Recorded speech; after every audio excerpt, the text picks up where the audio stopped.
안녕하세요, 구독자 여러분. 구독과 좋아요는 채널 운영에 큰 힘이 됩니다. 안녕하세요. 제2의 인생을 준비하고 있는 올해로 60세가 된 여성입니다. 저는 평소에도 꾸준히 유튜브를 통해 여러 사연을 챙겨 듣고 있어요. 취미라고 할 정도로 사연 듣는 걸 좋아합니다. 60년 인생 살면서 모질고 힘들었던 시절, 다 견디며 정말 치열하게 살아왔다고 자부할 수 있는데요. 그도 그럴 것이 일찍이 남편을 여인 탓에 저를 위한 삶보다는 남은 가족들을 위해 헌신하며 살았습니다. 공사장 허드렛 일, 식당, 건물 청소 등등 안 해본 일이 없을 정도로 힘겹게 살아왔어요. 그래도 아들 둘 다 장가 보내고 재산 정리도 싹 해서 물려줄 거 물려주고 났는데도 눈치 안 보고 쓸 수 있을 만큼 돈도 남더라고요. 그래서 이제는 하고 싶은 일 조금씩 하면서 저만의 시간을 보내려고 노력 중이랍니다. 모처럼 커피 한잔하며 여유로운 날, 지난 삶을 되돌아보며 제가 살아온 이야기를 조금 들려드릴까 해요. 누구나 살면서 크고 작은 이벤트를 많이 겪는다고 합니다. 아무 일 없는 인생은 정말 무미건조하겠죠. 앞서 살짝 언급했다시피 저에게는 아들 둘이 있습니다. 둘 다 너무 예쁘고 소중한 아이들이지만 아픈 손가락이 있어요. 바로 제 큰아들입니다. 어릴 적부터 참 속 많이 썩이고 여러모로 고생 많이 했죠. 오늘 제 사연에 등장하는 주된 인물이 바로 큰아들과 큰며느리랍니다. 몇 년 전 큰아들과 의절할 뻔했지만 마음먹고 큰 깨달음을 얻게 해준 일에 대해 말씀드려 볼까 해요.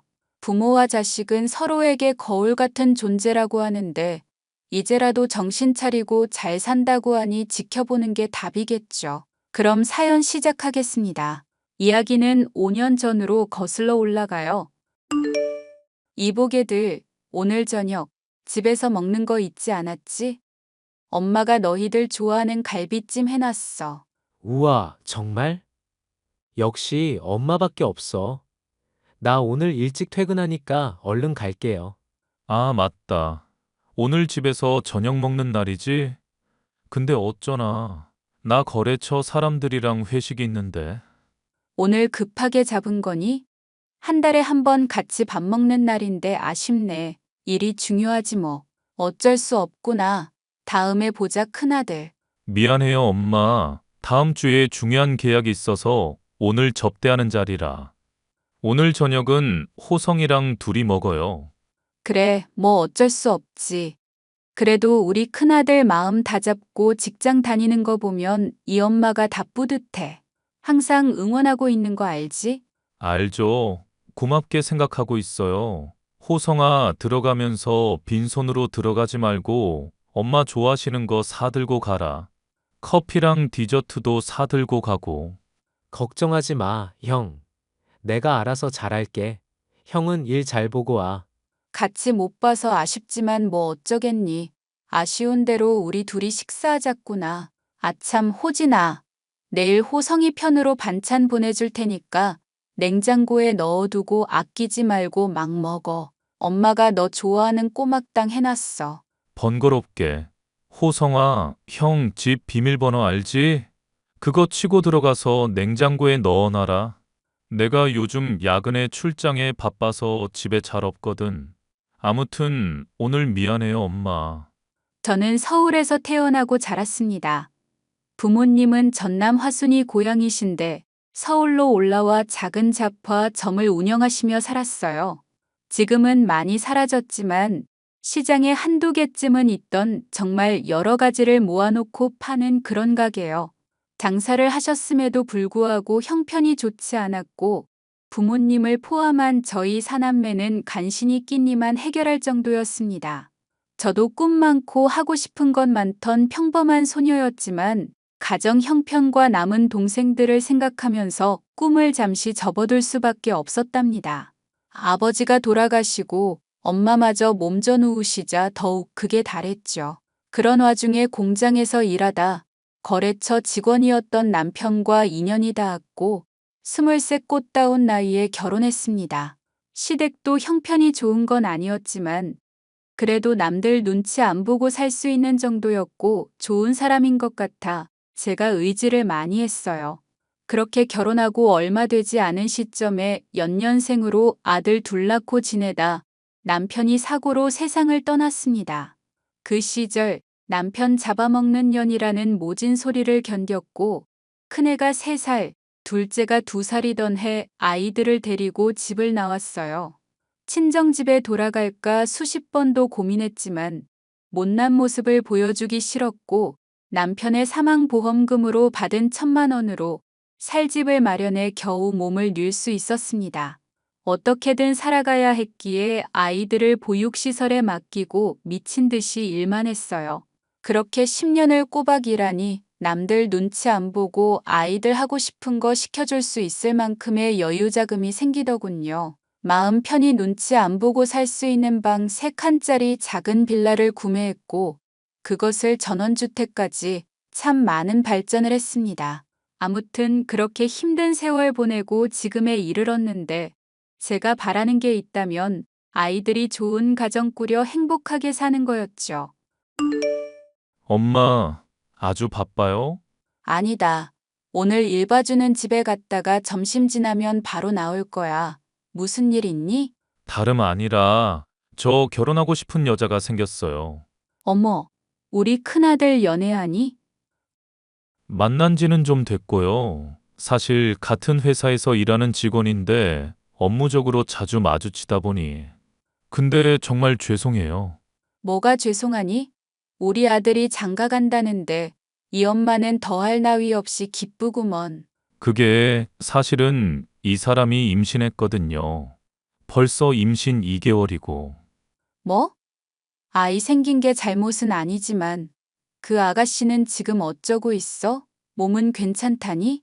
엄만 제가 사고 쳤는데 아무렇지도 않아요? 당연히 놀라고 당황스럽지. 그런데 아이를 가진 게 욕먹을 일은 아니잖니? 내가 너희들한테 화내고 그러면 태어날 아이한테도 죄 짓는 거다.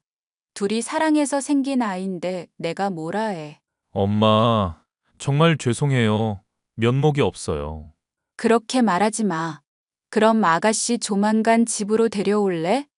배 나오기 전에 결혼하든 애 낳고 결혼을 하든 이야기를 해야 할 것 같은데? 안 그래도 지난주 저 일한다고 했을 때 그때 인사드리고 왔어요. 최대한 빨리 결혼하라고 하셨는데 엄마한테 어떻게 이야기할지 고민하다가 이제야 말씀드려요. 아무렴 어떠니? 최대한 맞춰서 해줄 테니 일단 데리고 와. 좋아하는 음식 뭔지 물어보고. 다른 건 못 해줘도 따뜻한 밥 한 끼는 챙겨줘야지. 알았어요, 엄마. 조만간 일정 조율해서 한번 찾아뵐게요. 그렇게 평범한 나날을 보내던 와중 큰아들이 갑작스레 임신 소식을 전했습니다. 하루라도 빨리 제대로 된 가정을 꾸리길 원했던 저는 뜻밖의 소식에 잠시 당황하긴 했지만 내심 기쁘더군요. 큰아들이 어려서부터 워낙 사고를 많이 쳤던 터라 조금 더 안정된 삶을 살았으면 하는 바람이 있었거든요. 며느리는 정말 단아하고 예쁘장하게 생겼더군요. 목소리도 나긋나긋하고 똑 부러지는 성격이 마음에 들었습니다. 사돈댁과 상견례도 하고 본격적인 결혼 준비를 시작했어요. 배 나오기 전에 결혼식을 올려야 한다며 정말 정신없이 이것저것 준비하기 시작했습니다. 두 사람 다 직장이 김포여서 그 근처에 신혼집을 구해주기로 했어요. 나름 제일 좋다는 곳으로 구해주었습니다. 아이까지 생겼으니 정신 차리고 생활하겠지. 넉넉하게 여유자금까지 챙겨주며 행복하게 살길 빌었죠. 그렇게 주변의 많은 축하를 받으며 큰아들이 결혼했고 집안이 화목해지는 듯 했습니다. 배가 점점 불러오자 며느리는 회사를 그만두었고 아들이 외벌이를 시작했어요. 혹여나 먹고 싶은 건 없는지 입덧이 심한 건 아닌지 어디가 불편한 건 없는지 살들이 살펴주었습니다. 딸 하나 더 생겼다고 생각하고 최선을 다해 챙겨주기로 했죠. 예, 새아가 몸은 좀 어떠니? 지난번에 검진 다녀오고 나서 걱정을 좀 하는 것 같던데.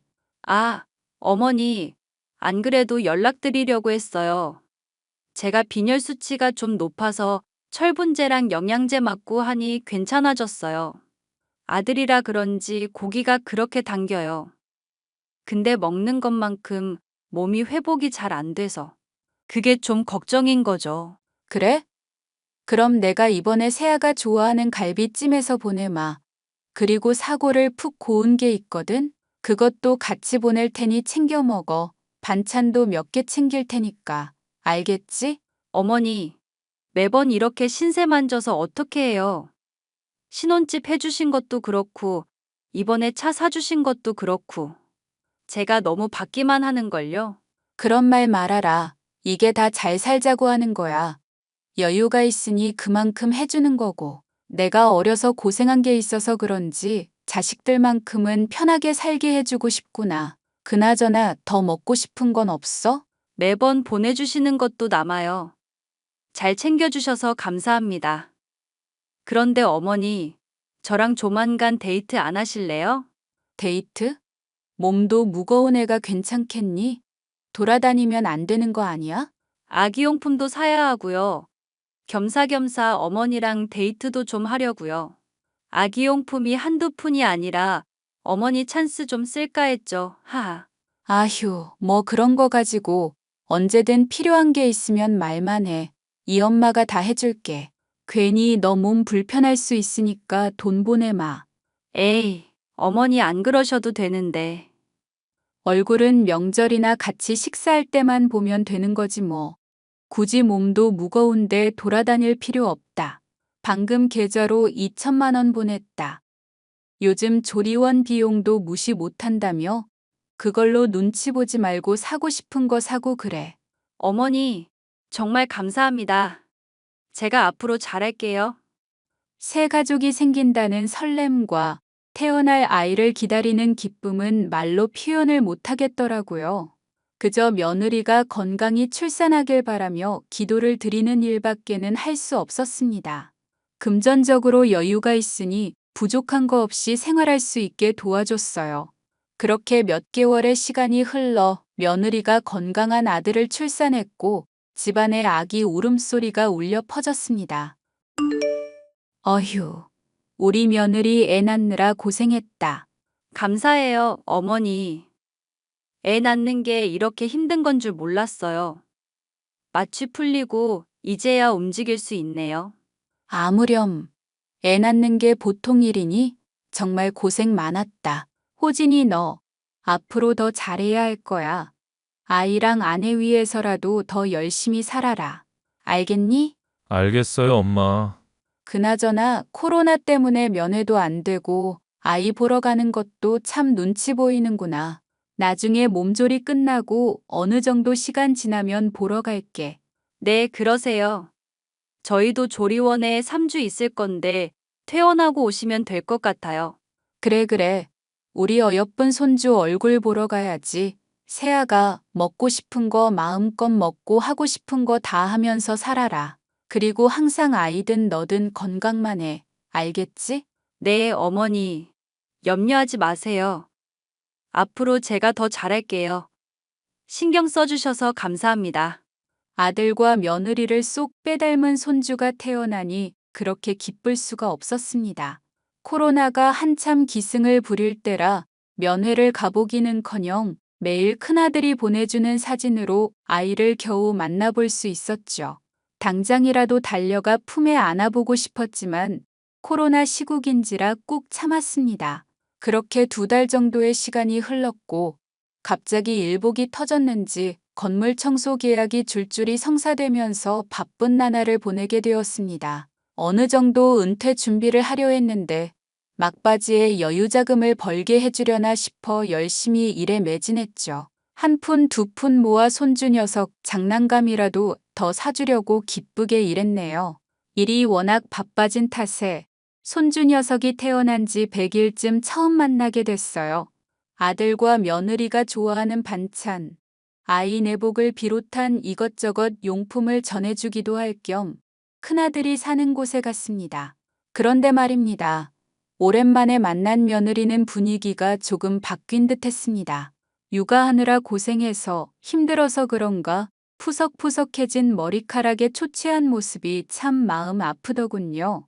그런데 딸이라고 생각했던 큰 며느리가 아이를 낳고 갑자기 태도가 변하기 시작했습니다. 형수님, 저희 왔어요. 주영이 보느라 아주 힘드시죠? 어머님, 도련님 오셨어요? 주영이 이제 막 우유 먹고 잠들어서 조금만 조용히 해주세요. 우리가 때를 못 맞췄구나. 그래, 주영이 먹는 거나 자는 건 이상 없고? 너무 잘 먹어서 문제죠, 흐흐흐. 그나저나 오시느라 고생 많으셨어요. 주영이가 자버려서 안아보지도 못하고. 아무렴 어떠냐.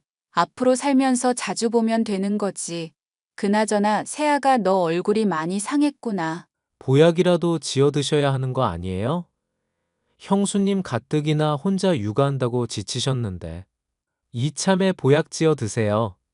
엄마도 다음 주에 보약 지으러 가시는데 겸사겸사 해드리면 되겠지? 에이, 그렇게까지 안 해도 돼요. 아직 나이도 젊은데 무슨 보약이에요. 그나저나 저 좀 쉬고 싶은데 어머니랑 도련님은 언제 가시게요? 아, 그러니? 우리는 아이 깨서 노는 거 보고 싶었는데. 아, 저 쉬고 싶어요. 죄송하지만 이만 가주실 수 있어요? 저 요 며칠 밤새우면서 잠도 제대로 못 잤거든요. 정말 죄송해요. 형수님, 죄송해요. 엄마 모시고 갈 테니까 얼른 쉬세요. 괜히 쉬는 거 방해해서 죄송해요. 아니에요, 도련님. 오시면 커피라도 대접해드려야 하는데 정말 피곤해서요. 오늘은 날이 아닌 것 같아요. 그래, 알았다. 아이 잘 챙기고 세아가 네 몸도 잘 챙기렴. 엄마가 건강해야 아기도 건강한 거야. 알겠지? 아이를 처음 보러 간 날에도 그 뒤에도 뭔가 저희 식구들을 꺼리는 느낌이었죠. 여자가 임신하면서 호르몬 변화가 심하고 아이 낳고도 산후 우울증이니 뭐니 오기도 해서 그러겠거니 했습니다. 하지만 제가 너무 오냐오냐했던 탓일까요? 시간이 지날수록 며느리는 저에게 돈 이야기 말고는 딱히 연락도 하지 않았어요. 그땐 정말 제가 바보 같았던 게 해달라는 대로 다 해줬다는 겁니다. 평생 힘들게 벌어서 운 좋게 부동산 쪽으로 성공도 하고 건물도 몇 채 갖고 있으면서 여유로워졌지만 왠지 심적으로는 조금씩 허전해지는 게 썩 기분이 좋지는 않더라고요. 어느 날은 갑자기 큰아들이 잘 다니던 직장을 때려치우고 사업을 해보고 싶다며 난리였어요. 정해진 금액 받으면서 일하는 것보다 더 큰 금액을 벌고 싶다면서 말이죠. 태어난 지 100일 된 손주와 잘 살아보겠다고 발버둥 치는데 감히 거절도 못하겠고 말이죠.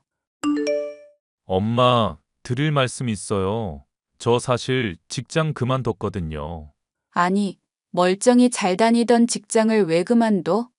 너 회사에서 무슨 일 있었니? 주영이도 태어난 마당에 바짝 벌어야지.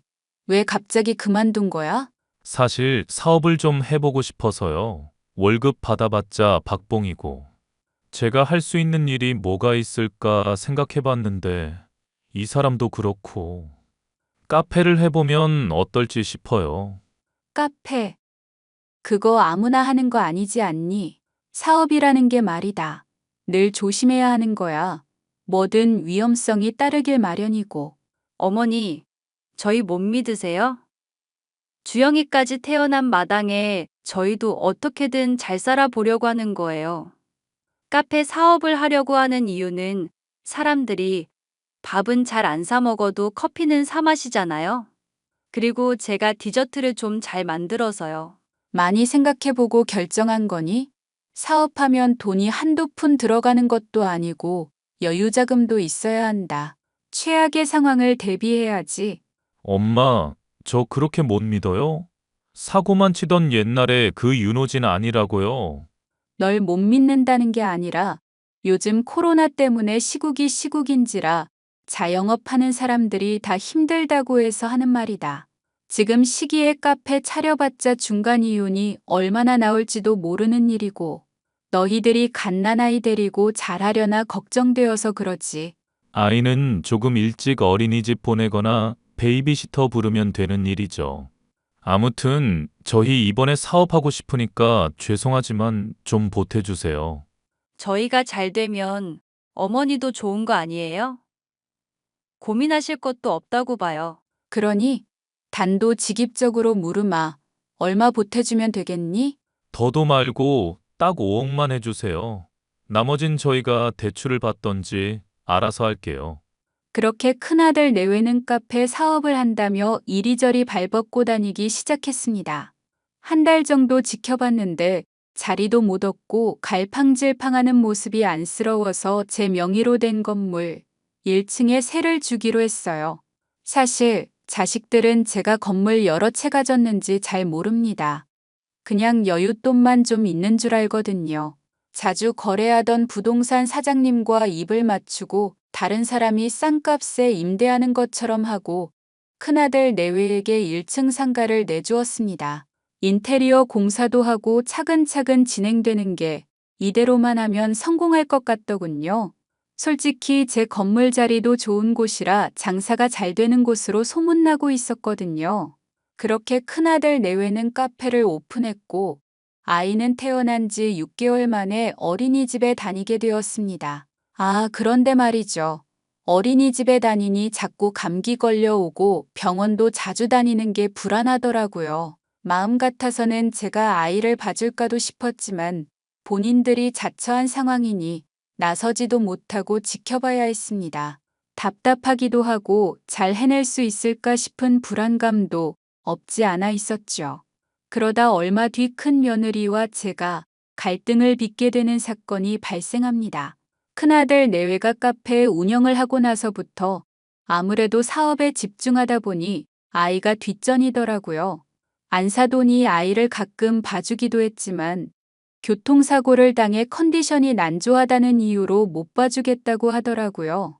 큰아들은 저한테라도 맡기자는 주의였지만 왠지 며느리는 그건 절대 안 될 일이라며 선을 딱 그었습니다. 결국 아이는 어린이집에 맡겨졌고 갑자기 열이 난다는 전화를 받게 되었는데 두 사람이 연락이 안 닿으니 비상 연락망에 있던 제 연락처로 선생님이 전화했더라고요.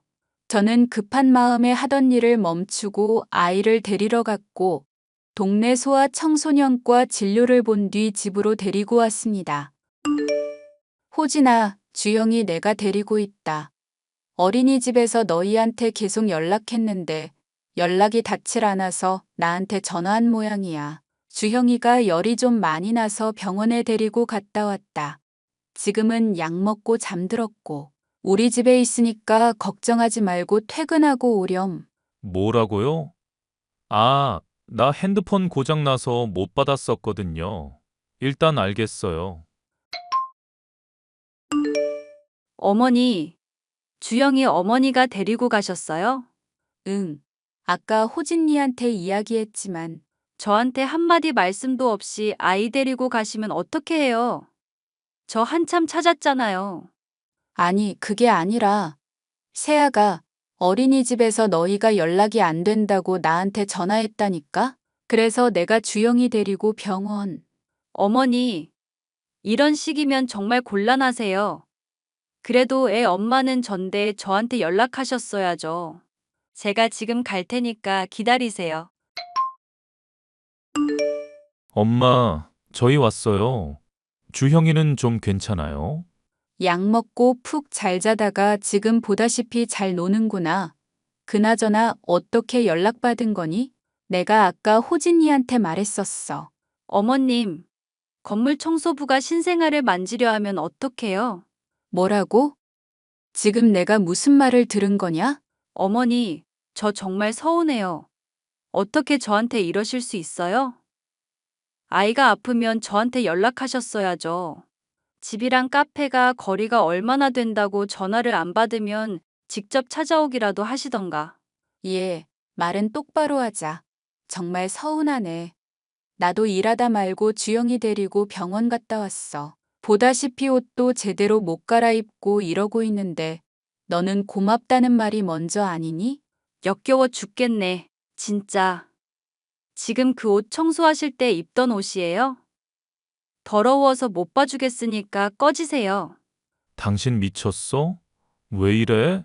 엄마가 주형이 잘 보살펴주고 계셨는데 당신 왜 엄마한테 그런 식으로 말을 하는 거야? 나 솔직히 평소에 어머니 되게 마음에 안 들었어. 어머니, 결혼 전부터 말씀드리고 싶었는데 솔직히 가지고 계신 재산 좀 되시죠? 그걸로 저희 구워 삶으려고 눈치 주시는 거잖아요. 그건 또 무슨 소리냐? 내가 언제 너희들을 구워 삶으려 했다고 그러는 거야? 저희 신혼집 사주시면서 이 사람 한참 붙잡고 말씀하신 거 저 다 알아요. 물론 중간중간 용돈도 주시고 저 잘 챙겨주신 건 감사한데요. 그래도 이건 좀 아니죠. 나는 도대체 네가 무슨 말을 하는지 모르겠다. 알아듣게 이야기 좀 할래? 당신 왜 그래? 정말? 엄마가 당신한테 무슨 짓을 했다고 그래? 아니, 대놓고 우리한테 뭐라고 못하니까 아이 핑계로 이러쿵저러쿵 구워 삶으려고 하시는 거 아냐. 답답하구나. 내가 지금 못할 짓이라도 했다는 거니? 내가 너희들 지원해주고 이거 해라 저거 해라 요구한 적 있어? 그저 너희들 행복하게만 잘 살면 그만이라고 했는데 왜 그런 생각을 하는지 모르겠지만 어이가 없구나. 내가 정 그러면 나 안 보고 살면 그만이야. 걱정 안 끼치게 너희들끼리 잘 살라고. 아들 앞이라고 지금 불쌍한 척 하세요? 제가 하는 말 못 알아듣는 척 하지 마세요. 솔직히 저는 저 상황이 이해가 가질 않았습니다. 손주 녀석이 아프다는데 연락받고 가만히 있을 사람이 어딨어요? 당연히 병원 진료 보고 아이 데리고 일터로 갈 순 없으니 집으로 와 쉬게 해준 건데 이게 잘못입니까? 며느리는 말도 안 되는 억지를 부리며 저에게 실컷 떠들기 시작했습니다. 큰아들이 중재해서 겨우 말렸지만 며느리는 제게 고맙단 말 한마디 없이 아이를 데리고 가버리더군요. 나중에 큰아들을 통해서 듣기로는 산후 우울증 증세도 있고 카페 사업까지 병행하니 여러모로 힘들었다는군요. 되려 제가 이해를 못하는 상황이었고 저는 오랜 시간 생각을 하게 됐어요. 이런 대우를 받으려고 지금까지 살아온 게 아니니까요. 하지만 큰아들의 말에도 불구하고 날이 갈수록 며느리의 태도는 점점 과해지기 시작했습니다. 카페도 어느 정도 자리 잡고 본인들이 원하는 수준으로 마진도 챙기며 잘 살고 있었는데 저에게 유독 시비를 걸어오더군요. 혹여나 나이 먹고 제가 자신들 바짓가랑이라도 붙잡을 줄 알았는지 저를 완전 개무시하기 시작했습니다. 명절엔 봉투에 100만 원 담아주면서 온갖 생색이란 생색은 다 내고요. 하지만 큰아들도 중재하는 것도 한두 번이지 결국 자기 자식, 와이프 감싸느라 바빴어요. 이번에 카페 매출 좀 올랐다지? 처음에 우려하던 것과는 달리 잘해주는 것 같아서 마음이 놓이네. 그러게 뭐라고 했어요? 난 믿으라고 했죠? 어머니, 혹시 몰라서 말씀드리는데 저희 사업 잘 된 거 어머니 덕분이라는 소리 듣고 싶으신 거면 하지 마세요. 돈만 대주신 거지 결국 이뤄낸 건 저희잖아요. 그리고 저희 앞으로 많이 바빠질 거니까 기본적인 도리만 하고 살게요. 그건 또 무슨 소리냐? 내가 언제 너희들한테 뭘 바란다던? 안 그런 척 하지 마세요. 어머니도 결국 돈 가지고 자식들 쥐락펴락 하실 거면서 지금도 계속 이런 거 물어보시는 이유가 대충 금전적인 거 파악해서 받아내시려는 거 아니에요? 예. 너는 저번부터 왜 이렇게 날이 서 있니? 내가 너희들한테 돈 받을 생각이면 진작부터 받았지. 아, 그러세요? 그럼 카페 좀 찾아오지 마세요. 이왕 오실 거면 좀 꾸미고 오시던가요. 내일 일 끝나고 그 복장으로 오시면 카페 이미지도 흐려지고. 저희가 뭐가 돼요? 내 차림이 뭐가 어때서 그러냐? 남들이랑 똑같구먼. 내가 더러운 옷 입고 다니는 것도 아니고 너는 내가 건물 청소하는 일이 그렇게 보기 싫으니? 내가 너한테 뭐 구정물이라도 묻혀? 말을 왜 그렇게 하는 거냐? 아, 두 사람 왜 큰 소리야? 또 별것도 아닌 거로 왜 그래? 아니, 이참에 말 좀 해보거라. 너희들한테 뭘 그렇게 잘못했니?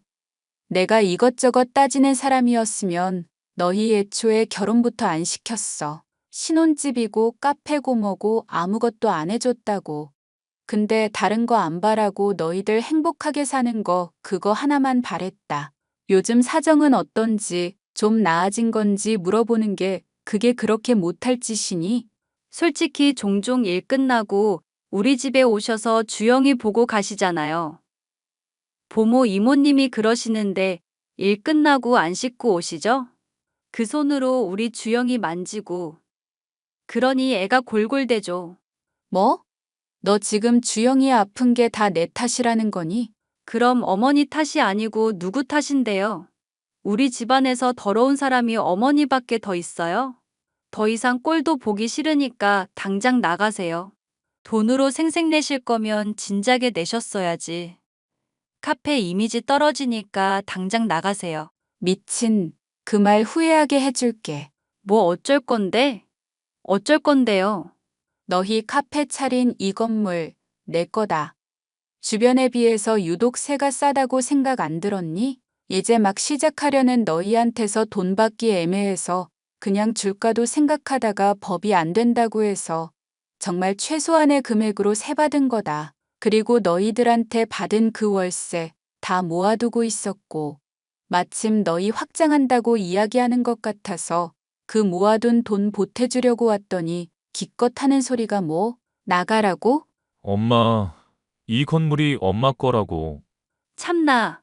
거짓말하지 마세요. 자존심도 어디서 그런 자존심을. 증거 있어요? 어차피 내 말은 안 믿을 거니 이 앞에 행복 부동산 사장님 찾아가서 물어봐라. 그 사람한테 내 이름만 대도 알 거다. 너희가 날 이렇게 원하지 않으니 다시는 찾아오지 않으마. 대신 너희들도 더 이상 나한테 바라지도 말고 찾아오지도 마. 너희들끼리 알아서 살라 이 말이다. 엄마. 당신은 가만히 있어. 어머니, 저거 괜히 붙잡아 달라고 허세 부리시는 거야. 저는 기가 막힌 상황에 그 자리를 박차고 나와버렸습니다. 그리고 다음날 월세를 기존보다 300만 원 더 올려받을 거라며 통보했고 대신 내주던 공과금 알아서 내라고 손 놔버렸어요. 아무것도 믿지 않던 큰아들 내외는 제 말대로 부동산을 찾아가 저에 대해 한참을 물어봤다 합니다. 그렇게 제가 건물 부자인 걸 알게 되었고 그때야 땅을 치며 후회하는지 매일 절 찾아오더라고요. 몇 번이고 찾아와서는 잘못했다고 비는데 정말 꼴 보기 싫더라고요. 나중에는 아이까지 데리고 와서 제 마음을 어떻게든 돌리려고 애쓰는데 꼴이 참 가관이더군요. 저는 그날 이후로 큰아들 내외와 연락을 하지 않고 지내고 있습니다. 본인들이 알아서 먹고 살 능력되고 어차피 돈 지원해 준 건 없는 셈치고 그렇게 살려고요. 솔직히 가진 재산 나중에 처분할 생각하면 누구에게 얼마큼 물려줘야 할지 고민이 좀 되지만 적당히 분배해서 나눠줘야겠죠. 그리고 일부 금액은 어려운 사람들을 위해 복지시설에 기부도 할 생각입니다. 물론 큰아들 내외에게 마음 같아서는 단 한 푼도 물려주기 싫지만 그래도 자식인데 어쩌겠어요. 다만 정말 제대로 정신을 차리고 반성하는 모습을 보이면 그때 물려줄 겁니다. 그 두 사람이 반성하지 않으면 나중에 손주 녀석한테 물려주면 될 일이니까요. 제가 처음부터 너무 오냐오냐 했던 탓이었고 그저 잘 살겠거니 안일하게 생각했던 그 태도가 문제였던 것 같아요. 그렇게 5년이라는 시간이 흘렀고 저는 제 할 일 하며 즐겁게 인생을 살려고 노력하고 있습니다. 제가 연락을 안 받으니 큰아들이 작은아들을 통해서 이것저것 챙겨 보내기도 하고 안부를 묻기도 하고 그래요. 손주 녀석도 유치원에 입학하고 말도 어찌나 잘하고 똘똘한지 몰라요. 아마 조만간 다 불러서 진지하게 한번 이야기하고 풀지 않을까 싶네요. 제 사연은 여기까지고요. 지금까지 구구절절 긴 사연 들어주셔서 감사합니다. 끝이 사이다가 아니라서 죄송하지만 제 나름대로 자식 교육했다고 생각해요. 5년 동안 아무 지원 없이 본인들 노력으로 모든 걸 다 해결하며 살았으니 얼마나 중요한지도 알았겠죠. 그럼 전 이만 물러가겠습니다.